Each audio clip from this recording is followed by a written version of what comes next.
you, thank you. What a nice message. Caroline with a K in Essex. Hello. Hello. Are you with a K? I am with a K, and I am rooting for Harry. Okay, with an H, yeah. So what's made you take Harry's... You basically want Harry and the King to be friends again, do you?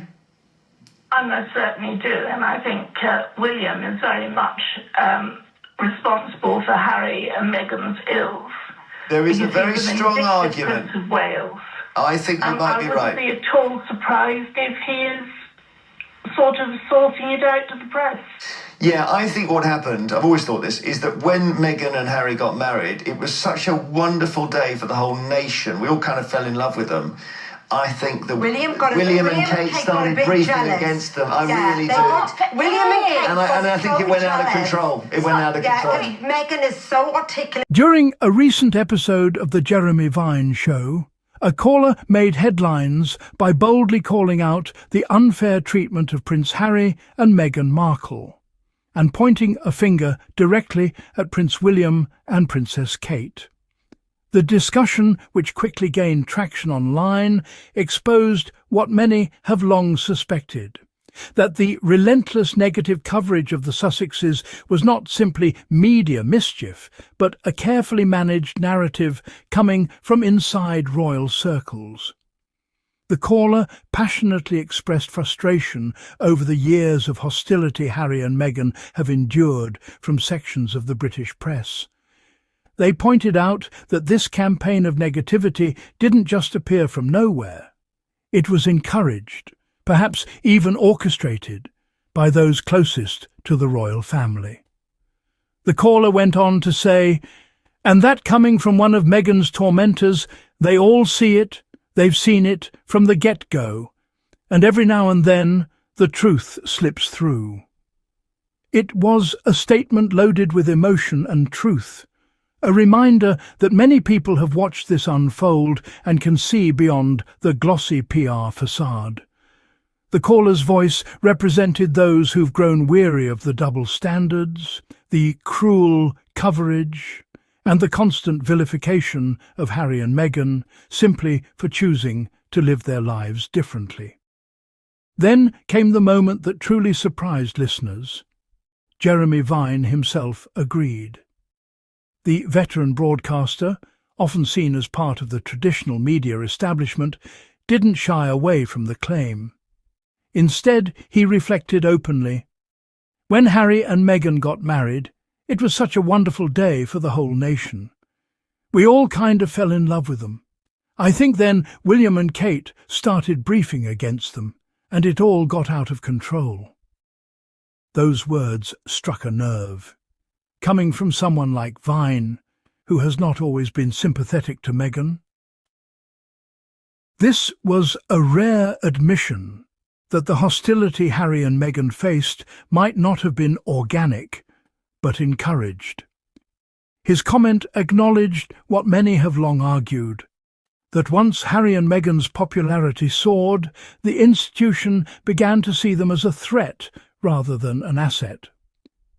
Vine's statement mirrored a sentiment held by many royal watchers, that jealousy and competition within the palace played a major role in the breakdown of relationships. At first, Harry and Meghan's wedding in 2018 felt like a unifying moment for Britain. The couple's charisma, diversity and modern approach seemed to breathe new life into the monarchy. But as the spotlight shifted toward them, and their star power grew internationally, the dynamic reportedly changed. Suddenly, positive headlines about the Sussexes were replaced with whispers of diva behaviour, family rifts, and palace drama. The same media outlets that once celebrated them began to tear them down. To the caller and to millions watching around the world, this shift was no coincidence. By saying William and Kate started briefing against them, Vine hinted at a behind-the-scenes campaign. Leaks, anonymous sources, and planted stories that damage Harry and Meghan's image while protecting others.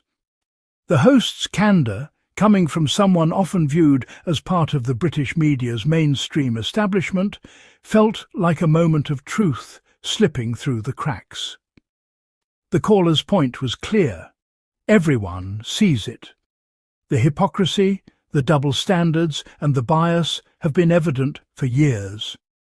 Meghan, in particular, has been held to impossible standards, criticised for things other royals are praised for. When she spoke up about her mental health, she was mocked. When she was silent, she was called manipulative. And Harry, once the nation's cheeky and beloved prince, became branded a traitor for choosing his wife and peace of mind over royal protocol. Vine's agreement with the caller did more than validate a single opinion. It exposed a collective realization. Even those who once criticised Meghan can now see that the treatment she and Harry have faced has gone far beyond normal scrutiny. It has been cruel, relentless, and, as the caller said, seen from the get-go. This conversation was a reminder that truth has a way of surfacing, even in unlikely places. When a mainstream broadcaster like Jeremy Vine acknowledges that the smear campaign got out of control, it gives weight to what supporters of Harry and Meghan have been saying all along, that the couple was never the problem. The problem was a system built on competition, control, and the need to protect an outdated hierarchy. In the end, the caller's courage and Vine's honesty created a rare moment of clarity. For years, people have debated whether Harry and Meghan were victims of unfair treatment or architects of their own downfall. But when even those who once stood against them start to admit that something darker was at play, the truth becomes hard to deny. The tide is turning, and, as the caller said, every now and then the truth slips through.